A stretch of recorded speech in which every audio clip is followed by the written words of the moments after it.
Bonjour et bienvenue dans l'entretien de l'intelligence économique, l'émission consacrée aux coulisses de la mondialisation. Les entrepreneurs français ont enfin la tête dans les étoiles. Les startups du New Space tricolore sont en pleine ébullition.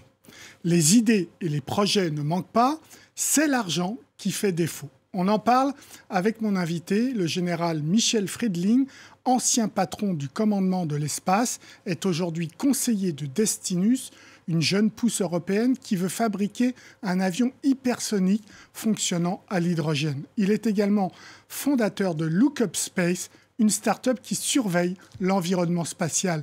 Bonjour Général. Bonjour Ali. Très rapidement, votre définition du New Space. Le New Space, c'est un mouvement qui a commencé au milieu des années 2000 dans les États-Unis et c'est la rencontre de nouvelles façons de faire, notamment la digitalisation, la démocratisation de l'accès à l'espace, de nouveaux entrepreneurs avec ce monde de l'espace qui était jusqu'à présent un monde de l'État très institutionnel, avec des grands acteurs ayant pignon sur rue. Donc c'est un bouleversement de l'écosystème avec une nouvelle génération d'entrepreneurs qui ont pris des risques et puis des nouveaux acteurs comme les fonds d'investissement qui enfin commencent à s'intéresser à ce secteur. Les grands acteurs mondiaux? Évidemment, celui qui est le plus emblématique, c'est Elon Musk, qui, à la fin des années 2000, a créé SpaceX et a révolutionné évidemment l'approche du secteur spatial. Et c'est un mouvement qui a été favorisé, je dirais, par la NASA, parce que la NASA, au milieu des années 2000, a décidé de changer sa politique et de s'axer davantage sur du faire-faire, c'est-à-dire favoriser l'émergence de ces nouveaux acteurs, plutôt que de faire soi-même. Et c'est quelque chose qu'on voit arriver aujourd'hui en France. Donc ce qui a pu créer cet écosystème aux États-Unis de start-up dans le New Space. En Chine ? Alors en Chine, c'est un phénomène qui apparaît. On a un secteur privé qui est en train d'apparaître, évidemment, qui est très très contrôlé par l'État, mais on voit des investisseurs privés qui mettent de l'argent dans des start-up. Évidemment, ça a 10 ans de retard par rapport à ce qui se passe aux États-Unis, mais on n'a pas encore une offre de service par ces entreprises privées sur le marché. Je pense que ça va venir, il faut s'y attendre, mais on voit le phénomène également aux États-Unis, en Chine. Et les Russes, grands acteurs de l'espace? Alors les Russes, grands acteurs de l'espace, mais alors en Russie, en revanche, on ne voit rien de ce point de vue-là. En Russie, c'est très étatique, il y a un contrôle très serré des activités spatiales qui restent très régaliennes, très institutionnelles et très axées vers la défense, la technologie, l'exploration spatiale. Donc pour résumer, les États-Unis en tête, mais il y a de la place. Les États-Unis en tête parce qu'il y a une dynamique qui a été donnée avant tout le monde au milieu des années 2000, des financements qui sont extrêmement dynamiques. Vous avez les États-Unis, c'est 60 milliards de dollars par an qui sont injectés dans les entreprises spatiales, 60% pour le militaire et 40% pour le civil.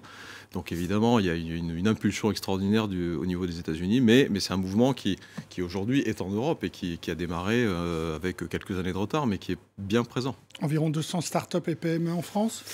Oui, c'est ce qu'on a recensé au moment des assises du New Space récemment. Donc c'est une cartographie qui a été faite. Alors en fait, on met dans ce recensement à la fois des startups, mais aussi, je dirais, les acteurs historiques qui, sous l'impulsion de ces nouvelles méthodes, de ces nouveaux acteurs, finalement se sont appropriés ces méthodes, qui sont plus agiles, qui sont plus audacieuses, et qui prennent davantage de risques, et qui n'hésitent plus d'ailleurs à s'associer avec des startups pour proposer des services, des produits. On le voit, je l'expérimente moi-même avec Lookup Space, donc on est associé à des grands acteurs pour porter des projets ensemble et demander des financements. Si on se compare avec les autres pays européens, on est situé comment, nous les Français ? Alors je pense alors la France est une puissance spatiale majeure, c'est quand même, je pense, la deuxième ou troisième puissance spatiale. Alors laissons de côté la Chine, mais si on laisse de côté la Chine, après les États-Unis, la France est la deuxième puissance spatiale mondiale. L'Allemagne est une grande puissance spatiale européenne, l'Italie également. Je crois qu'en nombre, si on regarde le nombre de start-up en général en France, on en a beaucoup moins qu'en Allemagne. On a à peu près 20 000 start-up en France, on en a 80 000 en Allemagne, donc vous voyez qu'on a un retard. La French Tech, ça a 10 ans en France, mais on a fait des progrès considérables en 10 ans. Et l'espace est arrivé un peu après, donc on a 200 sociétés, vous voyez, c'est moins de 1% des start-up françaises. Mais je crois qu'on rattrape très vite notre retard. Il y a des chiffres qui sont intéressants. Par exemple, on a passé le cap des 25 licornes en 2022 françaises, après 10 ans de French Tech. Et on n'a pas encore de licorne spatiale, mais il faut espérer que ça va venir rapidement. Alors justement, on est présent sur tout le spectre de l'espace, lanceurs, satellites, surveillance, etc. Où on a encore des progrès à faire dans certains segments? On a toujours des progrès à faire partout. Ce qui est certain, c'est que, comme vous l'avez dit, on est présent sur tous les secteurs aujourd'hui. Il y a une extraordinaire dynamique en ce moment, qui a été d'ailleurs voulue par le gouvernement français, qui s'est intéressé à ce sujet quand même qui est extrêmement important, qui est l'espace, et puis les potentialités que l'espace offre en termes commerciaux, mais pas uniquement, parce que l'espace est indispensable aussi à notre vie quotidienne, à notre économie, à la lutte contre le réchauffement climatique. Et donc, il était essentiel que le gouvernement donne une impulsion, ce qui a été fait. Vous savez que dans France 2030, il y a un volet qui est consacré à l'espace. Oui. Et donc, dans tous les domaines d'activité aujourd'hui, que ce soit ce qu'on appelle le secteur amont, c'est-à-dire la fabrication des satellites, des lanceurs, mais dans le secteur aval, les services qui sont proposés à des industries verticales à partir de données issues de l'espace et traitées par des jeunes startups, eh bien, on a à peu près toute la chaîne de la valeur qui est aujourd'hui adressée par ces nouveaux acteurs du New Space français.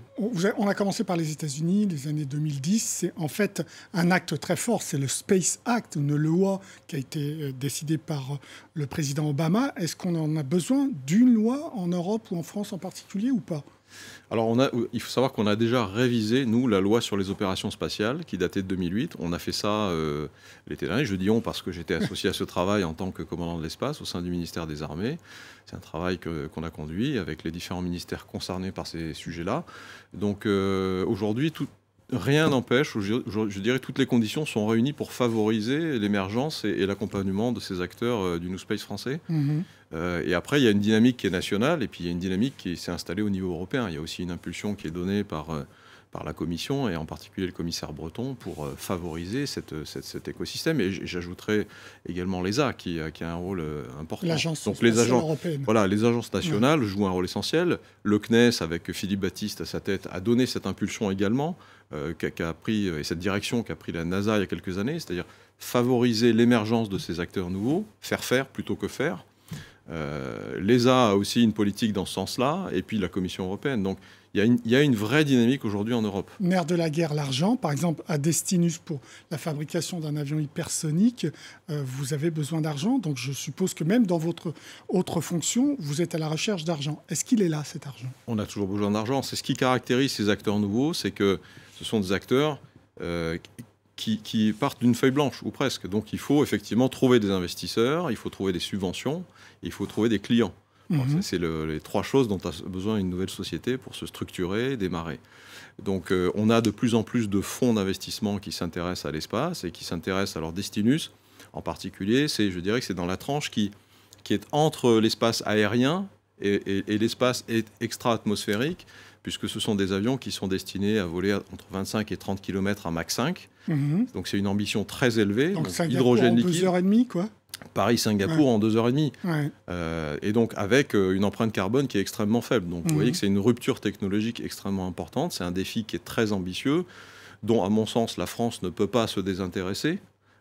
Et donc il y a des fonds français ou pas ? Et alors il y a eu une première levée de fonds qui a été faite par Michael, donc le fondateur et CEO de Destinus, mais ça ne suffira pas parce que l'ambition est très élevée. C'est une roadmap sur 15 ou 20 ans. C'est une vision où on y va par démonstrateurs successifs. L'année prochaine aura lieu le premier vol supersonique au monde avec un moteur kérosène, mais avec ce qu'on appelle une post-combustion à l'hydrogène liquide. Mmh. Donc c'est une démonstration qui a été faite déjà en borne d'essai au sol et ça aura lieu en vol l'année prochaine. Et donc étape par étape, il faut évidemment démontrer que les technologies sont maîtrisées et continuer à lever des fonds. Et on n'est pas sur des petites sommes là. Donc clairement, c'est des fonds anglo-saxons ou c'est des fonds européens qui viennent ? Je crois qu'il y a des fonds qui viennent partout. Michael, en l'occurrence, est un entrepreneur qui a déjà réussi un parcours exceptionnel aux États-Unis notamment, où il a créé plusieurs sociétés, dont une est cotée aujourd'hui au Nasdaq. Il a aujourd'hui décidé de s'installer en Europe et de repartir d'une feuille blanche sur ce projet d'avion hypersonique. Et ses premiers investisseurs américains, qui ont, fort de ses succès, l'ont suivi dans cette nouvelle aventure, mais il est en train de chercher évidemment de nouveaux investisseurs. Mon rôle consiste aussi à l'accompagner dans cette levée de fonds européens, de fonds français. Alors, parmi les idées des premières assises du New Space en France, il y avait l'idée de créer un fonds souverain national d'1 milliard d'euros au moins. Ça avance et pourquoi c'est important qu'il existe ce fonds ? C'est une belle idée, comme je vous le disais. Je pense que les startups aujourd'hui ont besoin de fonds privés. Ils ont besoin d'investisseurs qui soient un peu en bonne compréhension des enjeux de l'espace et des potentialités que l'espace offre, mais aussi des risques. Et ça n'est pas encore très répandu. C'est-à-dire que les fonds sont encore réticents, ne comprennent pas bien les potentialités de marché, de business, les risques. Pourtant, on a un modèle aux États-Unis qui prouve que ça marche. On a un modèle aux États-Unis qui prouve que ça marche, mais ça progresse. On a quelques fonds qui sont en train de se structurer. Il y a par exemple un fonds qui s'appelle Cosmi Capital, qui est mis en œuvre par Carista. Il y a un fonds qui a été lancé par Charles Bec-Bédé qui s'appelle Expansion, qui est dédié également à l'espace. Il y a d'autres fonds européens qui s'intéressent. Il y a un fonds luxembourgeois qui s'appelle Orbital Ventures, qui est très axé sur l'espace. Et donc, mais en général, c'est quand même des fonds qui s'intéressent à de la deep tech et c'est très early stage. Donc, vous voyez, vous vous mettez sur un champ déjà où tous les fonds ne se sentent pas concernés. Ils préfèrent avoir des revenus avant d'investir. Donc, autre possibilité, dernière question, les commandes publiques, elles existent ou pas ? Alors ça, c'est essentiel. Elles existent, mais c'est essentiel parce qu'une start-up, ce dont elle a besoin, c'est évidemment d'investisseurs pour les accompagner, c'est de subventions. Et donc là, il faut saluer quand même le travail qui a été mis en œuvre par la BPI comme opérateur de France 2030. Et nous-mêmes, dans la start-up Lookup Space, nous avons déposé un dossier pour une subvention dans le cadre de l'appel à projet surveillance de l'espace. Et nous sommes extrêmement confiants sur l'obtention d'une subvention très significative pour nous accompagner. On a des investisseurs privés qui ont investi déjà. Mais derrière, ce qu'il nous faut évidemment pour décoller, vraiment, ce sont des clients.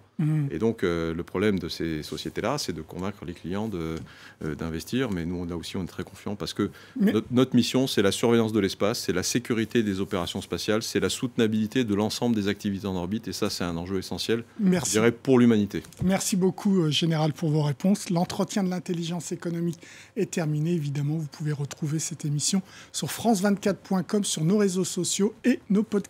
Au revoir.